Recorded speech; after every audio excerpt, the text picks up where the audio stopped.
On a le temps de faire une petite dernière. Allez, une petite dernière avec Sylvie Adiga pour vous parler. Alors, c'est un garçon que vous ne connaissez pas. Il s'appelle... Ah si, on l'a déjà vu ici. On l'a déjà présenté. José Lévy. Oui. Il a fait quelque chose de nouveau, là. Oui, ah bah oui. Assez intéressant. Il a carrément fait un truc super nouveau. C'est-à-dire que si on devait qualifier José Lévy, alors évidemment, il est designer, sinon j'en parlerais pas. Hein. Mais il est protéiforme. J'adore ce mot-là et c'est vraiment ça. C'est-à-dire que José Lévy vient du monde de la mode. Et pourquoi j'en parle là ce matin? Parce qu'il vient de sortir une collection d'accessoires, de vêtements, d'objets déco pour une grande maison de distribution française. C'est-à-dire que là, il faut qu'on regarde le sujet. Ça serait bien. Parce que voilà. bon, je peux y aller. Regardez. Non, mais enfin, restez là, restez là. Dans mon travail, je pars souvent de souvenirs personnels, qui sont comme un peu un prétexte, un départ narratif. En l'occurrence, c'était un voyage en Islande. Un nouvel an, j'étais parti avec des amis et on avait été assez surpris de voir que tout le monde, mais vraiment tout le monde tirait des feux d'artifice. C'était assez féerique, même si au bout de quelques heures, ça devenait un peu difficile. Heureusement qu'on avait tous des lunettes de protection, mais c'était très très beau.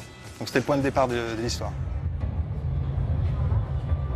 J'ai dessiné une collection d'à peu près 120 pièces. Ça va de la mode, homme, femme, enfant, bébé, plat cuisiné, en passant par de la parfumerie et de la déco, du design. L'idée d'être au Palais de Tokyo, c'était aussi une façon de parler de mon attachement à l'art contemporain, et voilà, qui peut-être effectivement se retrouve en filigrane, même sur des pièces qui ne sont pas forcément des pièces de galerie. Pour moi, l'idée de la transversalité est absolument naturelle. Ce qui est le plus important, quoi qu'on dessine, c'est l'usage que peut avoir le produit et l'importance que peut avoir le produit auprès des gens. Donc, tout doit être en lien avec les gens. Je suis à la fois designer, à la fois styliste de mode, à la fois je peux devenir cuisinier, à la fois je peux dessiner des objets. C'est pas tellement ça qui est important, c'est effectivement l'objet en lui-même. Je m'entoure de gens qui, eux, savent très bien fabriquer et réaliser les choses que j'ai dessinées. Et il y a un échange qui se fait pour effectivement faire en sorte que l'objet et la pièce soient le plus réussi possible. On a travaillé pendant 1 an donc, sur tous ces projets et ça s'est très bien passé. Quand il y a eu des petits heurts, comme dans n'importe quelle collaboration, des petits accidents et tout, on les a affrontés ensemble. Et c'est ça qui était bien. Pour moi, c'est très important cette collaboration. Ça faisait un moment que je n'avais pas travaillé pour une enseigne qui proposait un grand nombre des produits de qualité.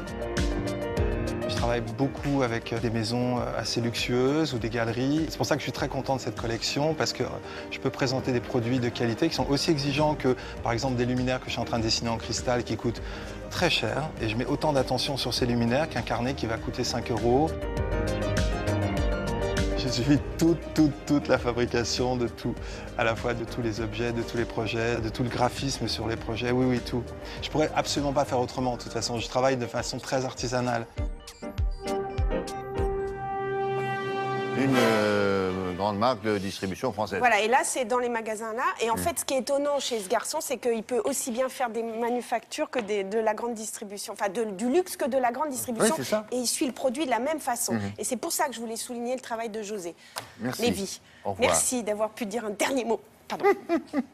Monsieur, à bientôt. Oui, cela dit, franchement, oui, elle nous a pas laissé le choix. Très bien.